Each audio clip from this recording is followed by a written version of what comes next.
I want to start this video off by saying thank you to everybody who's been watching this series and who's stuck around for this story and got kind of hooked into it. Just want to say thank you, all the really nice comments I've been getting and all the good feedback I've been getting. So with that said, let's get into this video because the story gets fucking crazy from here on out and I really want to finish telling you guys. I left off in my last video, I believe it was part 17 and or 18, was it 17 or 18? 17. And I was telling you guys about how my brother and his wife, I caught them going in my mom's safe. After that point in time, I was just done with them. I really didn't want anything to do with them. I was kind of just like being cordial and I wanted to rip the shit out of Satan. I just don't know how you could ever have the balls to go into somebody's private space like that, especially somebody that you know didn't really like you that much. My mind was fucking blown. I was so disappointed in my brother. I couldn't believe that he was going along with this shit.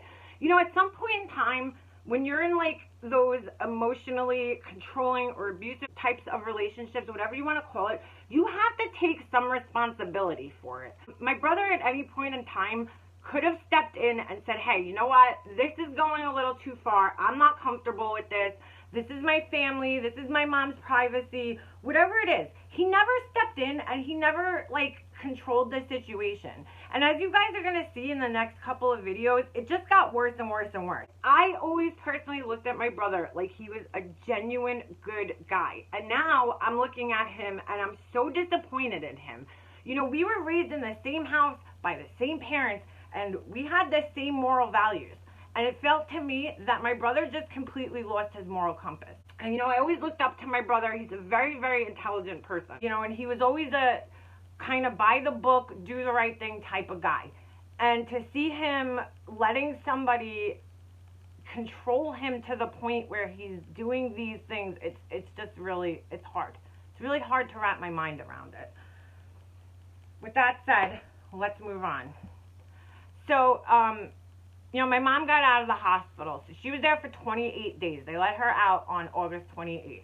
I go pick her up that day. We get in my car and we go straight to Kmart. My mom worked at Kmart for like 20 years. She quit her job there after my dad passed away. And this is another thing I have to commend my mom for. When you lose a spouse or you lose somebody in your immediate family like that, the changes that you go through and all the adjustments you have to make in life are hard enough on their own. You know, my mom had to adjust to now doing everything herself, being the decision maker in her household, paying all of her bills. My brother moved out shortly after my dad passed away. My dad passed away in 2006, and then I moved out in about 2008. You know, she went through a lot of changes, and one of those changes that she went through was she switched her career. So my Aunt Debbie got her job. It was like the same company, but it was two separate divisions, so they worked in two separate buildings. But they worked together. You know, they were on the same property. We'll put it like that. You know, to go from 17 years that she was at her job at Kmart, she was the office manager, to all of a sudden just switching her career up, which meant driving an hour to work every day. She had to commute, and, you know, some days it took her 2 hours. So she worked with my Aunt Debbie at this place, but she still held on to her job at Kmart for I think like another couple of years. She would work like 1 or 2 nights a week. I used to go and visit her. I would bring her dinner. You know, we would hang out because it was like I felt like I didn't see her. And she had just gave that up probably like a couple of months before she got sick.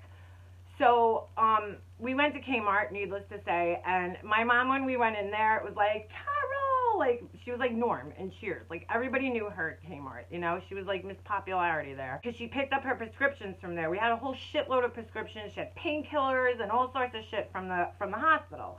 Couple of days before she left the hospital, she started telling me that she felt this nerve pain, she kept saying, in her lower back, you know, that was going kind of down her butt cheek and then going into her leg. I remember walking with her that day and she couldn't even make it through the store. Like, she would take a couple of steps and she'd be like, man, I have to sit down, I have to rest, I have to stop. And I'm like, all right, take your time. Like, I wasn't in a rush. I just wanted to get her home, get her prescriptions, get her all set up. We walked around Kmart and the whole way around, she like kept having to stop. And I was like, this is so weird. Where did this pain all of a sudden come from, you know? We thought it was like a temporary thing. So we get home, I cleaned out her whole entire refrigerator. I went food shopping for her that night. I got her all like new food, fresh fruits and vegetables and like all sorts of shit, right? And I leave that night. As the weeks progressed, that pain that she was in just kept getting worse and worse and worse and worse and worse. And she would tell me that it was hurting so bad when she laid down at night. You know, she's like, it hurts so bad. She thought it was sciatica, okay? She diagnosed herself, and she kept telling everybody she had sciatica. Again, my mom was in denial of what was going on. They put her on painkillers. She was in a lot of pain. I mean, this pain wasn't going away. So in my last video, I told you guys I had transferred my mom from the other, it's like these hospitals now are these health systems. So she was with one health system, and we transferred all of her stuff out here, so it was easier for everybody. It was just, you know, a better hospital, better doctors, and it was just easier for us. It's closer to us, and everything was going to come out here now. So my mom makes an appointment with the oncologist at this hospital, Stony Brook. I might as well just say the name. I don't know why I'm hiding it. It's Stony Brook University Hospital. From what I hear, they were, at the time, and I don't know where it's at nowadays, but they were basically restructuring and redoing the cancer center. And supposedly it's supposed to rival, to be almost or just as good or almost as good as Sloan Kettering, which is supposed to be the #1 cancer hospital, like, in the country. Her appointment was in September, okay? So she was out of the hospital August 28th. So she makes the appointment for the oncologist at Stony Brook, right? All of a sudden, my brother decides he wants to come. So I'm like, all right, whatever. Like, I'm not going to say anything. I'm still fucking pissed off at him. But at this point in time, I was like, you know, I don't want to stress my mom out. I'm just going to keep my fucking mouth zipped about my brother and my feelings about him and his wife, and I'm just going to go along with whatever. So he's like 2 minutes away, so he decides to come to this doctor's appointment. I guess he made his lunch during his lunch break, you know? It was just so weird. It was like he had no interest in ever coming to any of our doctor's appointments before, but all of a sudden he wanted to come. And I'm not saying he shouldn't want to come. It's just that, like, where were you this whole time, dude? You knew she had cancer. Where the fuck were you this whole time? At this point in time, we know the cancer is getting worse. It had metastasized to her stomach. And it's like, where the fuck were you, dude? Like, I don't understand why all of a sudden you just became, like, interested and woke the fuck up. Whatever. My mom and I are sitting in the office. We're waiting. So my brother comes, you know, and meets us in there. We go into the doctor's office, and my brother pulls out, like, he was, like, taking notes. I'm like, ugh, like, whatever. My brother's asking all these questions, and I'm just, like, kind of standing there, like, you know. He was asking good questions. I'll give him that. He was asking good questions, all right? My brother's very intelligent. I'm, like, thinking in my head at the same time, like, if you've been around in the last couple of months, you would know the answer to these questions, and you wouldn't be needing to ask them, okay? The doctor basically decided that he was going to try this treatment on my mom. I forget the name of the medication. There was one called Votrian, and then there was another one, and I can't remember the name of it, right? But it was a relatively new medication. I didn't know this. Like, chemo comes in many forms. You could get a pill, they have injections, they have intravenous, you know, there's all different kinds of chemo. I didn't know this at the time. So this is like the first time I'm ever hearing of chemotherapy being delivered in a pill form. The only problem is that this medication is so new that they don't know if my mom's insurance company is going to, you know, cover it. So they had to go see if they could get it approved. So the doctor leaves the room to go get us information about, you know, about this medication. He comes back in, and I told him that my mom was in really bad pain. He prescribed her, like, 5 milligram fentanyl patches, right? And I think he gave her, like, a pill form of, like, Vicodin or Percocet or something like that, right? We're in that room, and I will never forget this. It's, again, it just fucking boils me. I'm sorry. So give me a second here. The doctor comes back in, and he's like, so does anybody have any questions? My brother's asking all these questions, right? And then all of a sudden, he goes, yeah, so, like, how long does she have left? That bluntly, he says that.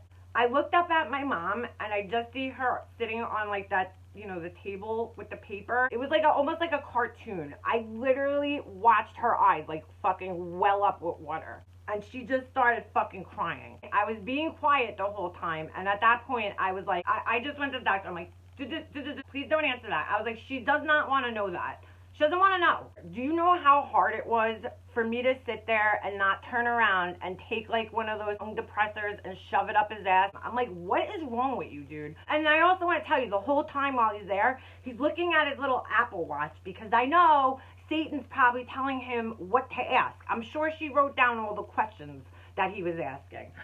Dude, I was livid. Like, how do you fucking ask that? And again, I get wanting to know that, but like, where's your tact? Why are you doing this in front of her? If you want to talk to the doctor, call him up afterwards and ask him those questions. It was very clear that my mom was like in denial about her cancer. And I'm not saying that we should have enabled that, but it's not my place to make somebody face their mortality. I can't understand asking that question in front of her. To me, it's fucked up. And you guys tell me if I'm wrong, because I want to know. My mom starts crying. Now I'm trying to comfort her. And I tell the doctor, please don't answer that. Please. She does not want to know. Because my mom was like shaking her head. Me and my mom had that kind of like communication where like she could look at me and I knew exactly what she was thinking. She didn't need to say things to me. We could like communicate with looks. Like, I just couldn't believe it. So then my brother must have realized like, duh, I fucked up. So he's like, oh, I might, what's the prognosis? But it's like, dude, you already pretty much like, you already said what you said. It already came out. Like, in other words, when the fuck is she gonna die so I could collect my fucking money? Thank God for this doctor. He says to us, listen, I'm not God. Doctors who tell their patients that, I don't agree with it. And I don't agree with it either. You might know that somebody's terminally ill, but you don't know when their time is going to come and how long it's going to be. And I think it's really irresponsible for doctors to do that. Let people just have the time that they have, okay? And that's it. Their bodies will dictate when their time's up. So he's like, I don't tell patients that. I never tell my patients that. And I was like, thank God. Like, you just never know. Everybody's different. Everybody responds to medications different. I can't tell you that. I can't. So now my brother's trying to act like he's all concerned and this and that. So he's like typing the name of the medication down. And then the doctor comes in and he gives us all this information. And my brother has his phone and he's like, oh, I got this app, whatever the fucking name of the app was. And he's like, you know, I can scan all these documents in. Hold on, let me go into my folder with all your medical stuff. And my mom gives me this look and she's like, why does he have all my medical information in his phone? She was so upset that he asked that. You know, when we got in the car afterwards, my mom's like, what the fuck was that all about? I'm like, I don't know. I don't know. She's like, I can't believe he would ask something like that. And then why does he have all my medical information on his phone? Like, I knew he had to get some of her medical information for her, that second opinion thing that they went for. But my mom's like, I don't know. My mom was not comfortable with him having all the medical information on her phone for some reason. I don't know why. Because she gave some of him it, and she allowed access. So what do you expect? I hate to say it, but of course he's going to have it now. She gave permission for him to get her, you know, information. After that, things just went downhill, okay? I'm going to end this one, and I'm going to come back in the next one.